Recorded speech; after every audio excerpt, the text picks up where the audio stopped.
তারা যখন এই 50-50 অফার দিল, তখন আল্লাহ তাআলা নবীজির কাছে এই সূরাটা নাজিল করে বললেন, নবী এই সূরা দিয়ে তাদেরকে জবাব দিয়ে দেন।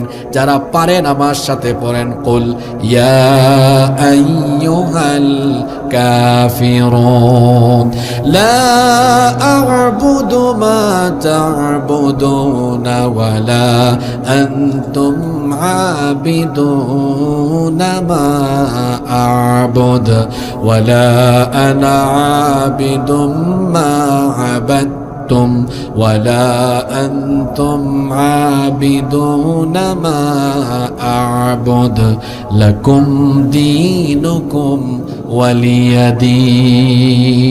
কুল ইয়া আইয়ুহাল কাফিরুন, নবী বলুন হে কাফেরেরা, লা আ'বুদু মা তা'বুদুন, আমি যার ইবাদত করি তোমরা তার ইবাদত করো না, তোমরা যার ইবাদত করো আমি তার ইবাদত করি না। শেষে গিয়ে বলা হয়েছে লাকুম দীনুকুম ওয়ালিয়া দিন, তোমাদের ধর্ম তোমাদের, আমাদের দিন আমাদের। তাহলে এই সূরায় অ্যাপ্রোচ সম্বোধন করা হয়েছে মূলত কাফেরদেরকে। জোরে বলেন তো কাদেরকে?